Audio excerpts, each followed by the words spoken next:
Welcome Endo Warriors to this next episode, I guess, or video on my channel.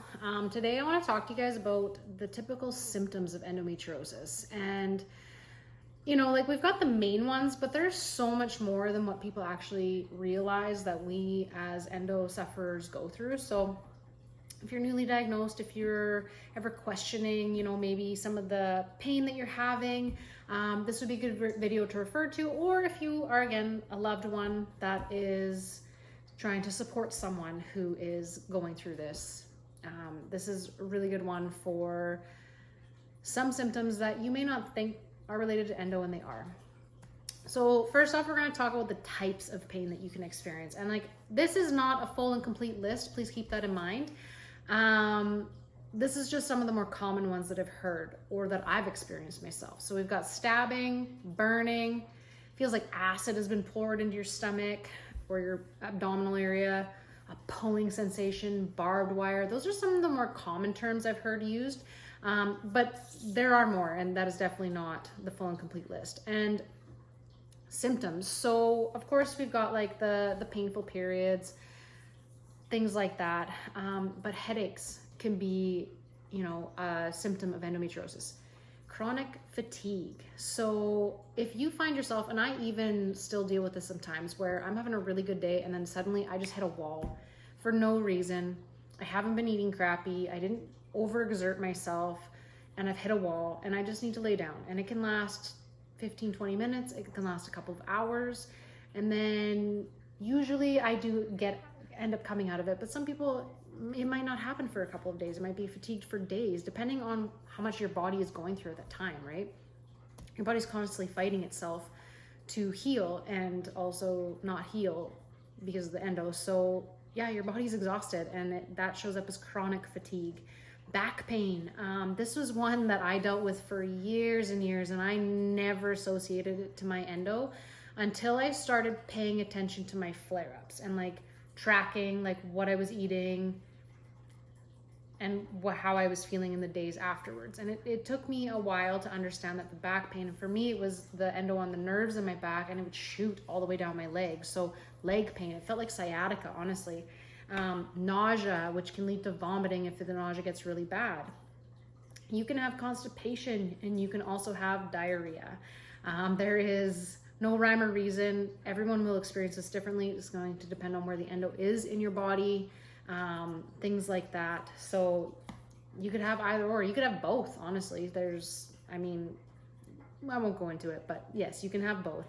Abdominal pain, obviously that's a given. That's, during and outside of your period. That's not just at period time. Heavy bleeding. Oh my God, the periods are so heavy.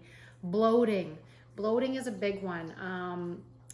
We call it endobelly, and it honestly just looks like you're pregnant. I've experienced that more times than I count. One thing that I can give you guys as a way to help with that is if you have any way of ingesting anything with peppermint. So peppermint tea, peppermint anything.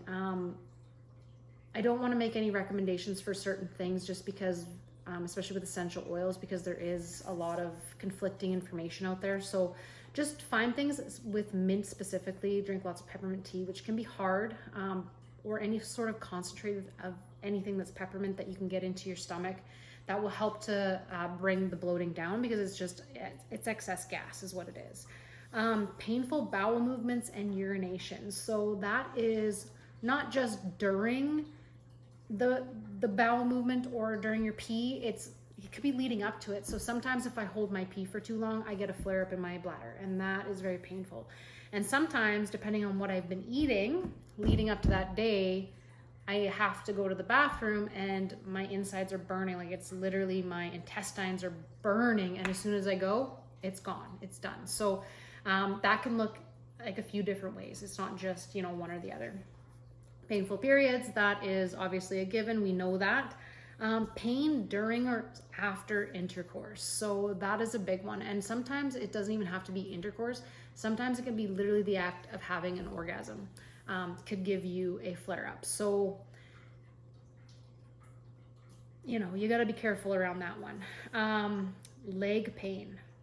Leg pain, we talked about with the back pain, but sometimes it's only in the legs. And digestive issues. Digestive issues is a huge one, right? Like IBS, things like that are very closely linked with endometriosis. And a lot of people develop intestinal digestive issues later on. So for me, I only became lactose intolerant 8 or 9 years ago now, at the time of this recording.